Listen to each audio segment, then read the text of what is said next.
बिस्मिल्लाहिर्रहमानिर्रहीम। रब्बी यस्सिर वला तुअस्सिर व तुअम्मिम अलैना बिलखैर। ऐ मेरे रब, आसानी फरमा और मुश्किल ना फरमा और हमें खैरियत से तकमील तक पहुँचा। आमीन। अस्सलाम वालेकुम student of 10th class. I am your physics teacher. Today is 20 April 2020, lecture number 6. So we shall start our today's lecture.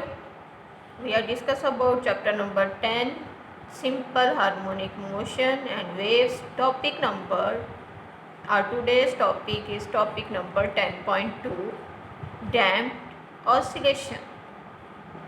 What is the topic? Topic is damped oscillation 10.2. So students, पीछे हम 10.1 को complete discuss कर चुके हैं कि simple harmonic motion क्या होती है। आज जो हम डिस्कस करने वाले हैं वो है डैम्प्ड ऑसिलेशन। अच्छा, तो पहले मैं ऑसिलेशन की बात करती हूँ। ऑसिलेशंस क्या होती हैं? Oscillation is also called vibration. What is vibration? एक कंप्लीट साइकिल, अगर हम कहें एक वाइब्रेटिंग बॉडी का एक कंप्लीट साइकिल, यानी कि वो अपनी मीन पोजीशन से एक एक्सट्रीम पोजीशन से स्टार्ट करती है, ए से डी और फिर बी से वापस ए तक का जो उसका साइकिल है उसको कंप्लीट करने को हम इसका नाम देते हैं वाइब्रेशन का, और इसी वाइब्रेशन को हम ऑसिलेशन भी कहते हैं। तो ये तो होगी कि ऑसिलेशन क्या होती है। अब डैम्प का क्या मतलब होता है? डैम्प का मतलब ये होता है, लेट अस सपोज कि आप जो है वो एक फ़ैन ऑन करते हैं और फिर उसको आप जो है वो ऑफ़ कर देते हैं। जब फ़ैन ऑफ़ करते हैं तो सबसे पहले वो किस में बहुत ज़्यादा स्पीड में जो है वो क्या कर रहा होता है, जब हम ऑफ़ करते हैं तो स्पीड में होता है। जैसे ही जो है वो आहिस्ता आहिस्ता टाइम के साथ वो क्या होता जाता है, उसकी स्पीड या उसका जो रोटेशन है, number of rotation Aahista Aahista कम होती जाती हैं और एट द एंड जो है वो फ़ैन क्या हो जाता है, स्टॉप हो जाता है। ठीक है, यही डैम्प्ड है। डैम्प्ड का मतलब क्या है कि आहिस्ता आहिस्ता किसी चीज़ का हाईएस्ट पॉइंट से किसकी तरफ जाना, स्टॉप की तरफ जाना, मूवमेंट को रोकने की तरफ जाना, इसको हम क्या कहते हैं, इसको हम डैम्प कहते हैं। ठीक है, अब डैम्प्ड ऑसिलेशन का मीनिंग क्या है? जैसे हमने वाइब्रेशन पढ़ी, तो वाइब्रेशन हमारे पास क्या थी कि एक ऑब्जेक्ट जो है वो अपनी मीन पोजीशन से किस तरफ मूव करता है, आगे पीछे या ऊपर नीचे मूव करता है।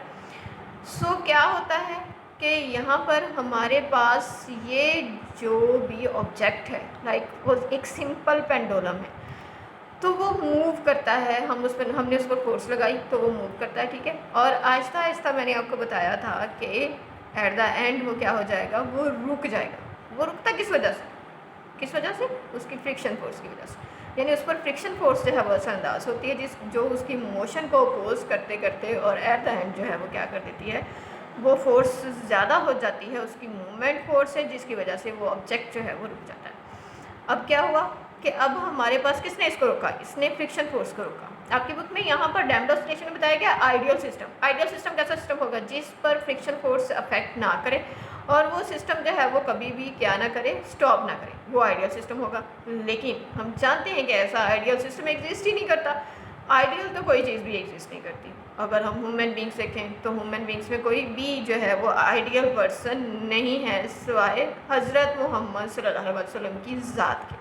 यानी आइडियल पर्सन, हर पर्सन में कोई ना कोई जो है वो वीकनेस होती है। सो इसी तरीके से अब इंसान के बनाई हुई चीज़ें भी तो आइडियल नहीं हो सकती ना। तो आइडियल चीज़ वो चीज़ होती है जिस पर फोर्स ऑफ फ्रिक्शन इफेक्ट ना करे, उसकी कंटिन्यूटी जो है वो कंटिन्यू रहे, मतलब उसकी जो भी वो काम करती है, जो भी वो जॉब करती है, वो जॉब जो है वो उसकी कंटिन्यू रहे। लेकिन ऐसा सिस्टम एग्जिस्ट नहीं कर रहा। सो क्या होता है कि फ्रिक्शन फोर्स उस पर अफेक्ट करती है और वो सिस्टम जो है वो आहिस्ता आहिस्ता किसकी तरफ चला जाता है, रुकने की तरफ चला जाता है, उसको रोक देती है। तो coming back to our topic, that is damped oscillation. अब डैम्प्ड ऑसिलेशन की सबसे पहले मैं डिफाइन करती हूँ और उसके बाद मैं आपको इसके एक्सप्लेनेशन दूँगी। The oscillations of system in the presence of some resistive force are damped oscillation.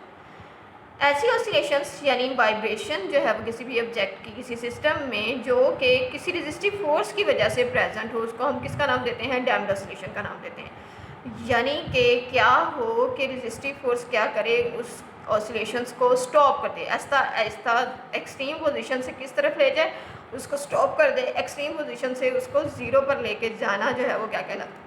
वो डैम्प्ड ऑसिलेशन कहलाता है। अब हम इस टॉपिक को क्यों डिस्कस कर रहे हैं? हम इस टॉपिक को इसलिए डिस्कस कर रहे हैं क्योंकि ये हमारी रोज़मर्रा ज़िंदगी में हमारे काम आता है।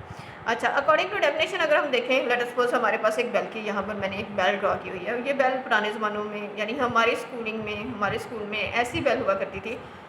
मे भी आपने देखी हो अभी भी, अभी ये आपने मंदिर में जो है वो मे भी देखी हो। क्या होता है कि हम जब बेल को जो है वो बजाते हैं, इसके अंदर एक पेंडुलम शेप में जो है वो लगा हुआ होता है। जब हम इसको बजाते हैं तो एक दफ़ा हम इस पर फोर्स लगाते थे, एक दफ़ा यानी हम इसको हिट करते हैं बेल को। जब ये हिट करते हैं तो ये आहिस्ता आहिस्ता यानी एक ही दफ़ा फोर्स लगाई और वो फोर्स जो है वो इसको वाइब्रेट करवाएगी और एट द एंड जो है वो इसकी मूवमेंट किस वजह से, फ्रिक्शन की वजह से रुक जाती है। तो ये क्या है, ये भी डैम्प्ड ऑसिलेशन की एग्जांपल है। कम होते होते ख़त्म हो जाना, ठीक है ना, बेल का, यानी कि पहले बेल होना और फिर आहिस्ता आहिस्ता आहिस्ता आहिस्ता जो है वो क्या हो जाना, यहाँ पर स्टॉप कर जाना। यहाँ पर आपको नज़र आ रहा होगी इसकी मूवमेंट जो है वो मैंने दिखाई हुई है कि सबसे पहले एक्सट्रीम पोजीशन, फिर आहिस्ता आहिस्ता स्लो होते होते ये किस पर चली जाती है, ये 0 पॉइंट पर चली जाती है, यानी इसकी मोशन जो है वो रुक जाती है। तो इसको हम किसका नाम देते हैं, इसको हम डैम्प्ड ऑसिलेशन का नाम देते हैं। एम्पलीट्यूड जो है उसका, एम्पलीट्यूड क्या था, एक डिस्टेंस था एक एक्सट्रीम पॉइंट से, डिस्प्लेसमेंट था मेन पोजीशन से एक्सट्रीम पोजीशन तक का। तो ये जो है ये आहिस्ता आहिस्ता डिस्प्लेसमेंट कम होते जाना, एम्पलीट्यूड का कम होते जाना और एट द एंड जो है वो इसका स्टॉप कर जाना क्या कहलाता है, डैम्प्ड ऑसिलेशन, डैम्प कहलाता है, ठीक है ना, डैम्प्ड ऑसिलेशन। अब डैम्प्ड ऑसिलेशन की आपकी बुक में जो है वो यहाँ पर एक एग्जाम्पल दी हुई है। ये एग्जाम्पल जो है ये किसकी है, इसका नाम है shock absorber. Shock absorber is the device that is used in automobiles। ये हमारी गाड़ियों में इस्तेमाल किया जा रहा है शॉक एब्जॉर्बर। और ये क्या चीज़ होती है, अकॉर्डिंग टू डायग्राम अगर हम देखें तो आपके पास यहाँ पर क्या दिखाया गया है, इसमें दो ही चीज़ें, एक इसमें क्या है, एक इसमें पिस्टन और सेकेंडरी इसमें क्या फिल किया गया होता है, इसमें लिक्विड फिल किया गया होता है। अब ये काम किस चीज़ के आता है, शॉक एब्जॉर्बर क्या होता है और ये किस चीज़ के काम आता है, ये तो डायग्राम की बात होगी। अब मैं आपको बताती हूँ शॉक का मतलब क्या होता है। शॉक का मतलब होता है झटका लगना। जैसे फॉर एग्जांपल हम जो है वो कोई भी बैड न्यूज़ सुनते हैं, तो बैड न्यूज़ सुनने से लेट अस सपोज अल्लाह ना करे, खुदा ना खास्ता, अगर हम किसी की डेथ की जो है वो न्यूज़ सुनते हैं तो हमें जो है वो शॉक लगता है। वही झटका यहाँ पर उसी की बात की जा रही है। और एब्जॉर्बर का क्या मतलब होता है, जस्ट कर लेना, यानी कि उस शॉक को, उस झटके को जस्ट कर लेने वाला डिवाइस जो है वो शॉक एब्जॉर्बर कहलाता है। तो अब क्या होता है कि ये किस पर कंसिस्ट कर रहा है, पिस्टन और लिक्विड पर, यानी एक पिस्टन होगा इसमें और एक लिक्विड होगा। अब क्या होगा कि ये लिक्विड का यूज़ किया जा रहा है, ये उस शॉक जो इसको लगेगा उसको एब्जॉर्ब करने के लिए इसमें एज अ लिक्विड यूज़ किया जा रहा है। यानी कि उसमें क्या किया, प्रोड्यूस हुआ। डेफिनेटली जब झटका लगता है तो वाइब्रेशन क्रिएट होती है और उस वाइब्रेशन को एब्जॉर्ब करने के लिए हमें कोई ना कोई मीडियम चाहिए। तो यहाँ पर मीडियम किसका क्या यूज़ किया जा रहा है, लिक्विड यूज़ किया जा रहा है।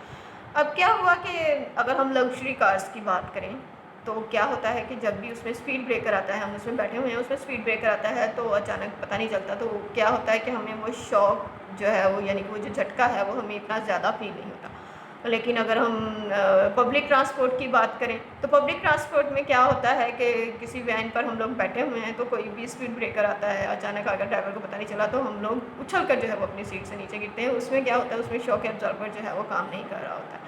लग्जरी कार में शॉक एब्जॉर्बर जो है वो वर्क कर रहा होता है, यानी उस शॉक को एब्जॉर्ब कर लेता है, ठीक है ना, उस शॉक को एब्जॉर्ब कर लेता है अपने अंदर शॉक एब्जॉर्बर। तो ये शॉक एब्जॉर्बर जो है ये यहाँ पर इस चीज़ के काम आता है। और इसमें कौन सी चीज़ आती है, इसमें डैम्प्ड ऑसिलेशन जो है वो अमल करेगी। अब डैम्प्ड ऑसिलेशन कैसे कि उसने शॉक को लिया और वो लेकर क्या करेगी, लिक्विड के थ्रू उसको आहिस्ता आहिस्ता क्या कर देगी, कम करते करते उसको 0 पर ले जाएगी, उसको ख़त्म कर देगी। तो यही हमने डैम्प्ड ऑसिलेशन में पढ़ा, जिसकी एग्जांपल जो है वो शॉक एब्जॉर्बर है, जिसमें क्या किया जाता है कि उस शॉक को जो है वो एब्जॉर्ब कर लिया जाता है due to damped oscillation. The oscillations of a system in the presence of some resistive force are damped oscillation. कुछ रेजिस्टिव फोर्स की वजह से जो प्रेजेंट होती है, यानी रेजिस्टिव फोर्स को हम इतना बढ़ा देते हैं कि वो उसकी मूवमेंट को, जो वाइब्रेशन हो रही है उसकी मूवमेंट को जो है वो किस पर ले जाती है, और इस 0 पर ले जाती है। तो इसको हम किसका नाम देते हैं, डैम्प्ड ऑसिलेशन। और यही हमारा जो है 20 अप्रैल 2020 का हमारे पास टॉपिक है, लेक्चर नंबर 6।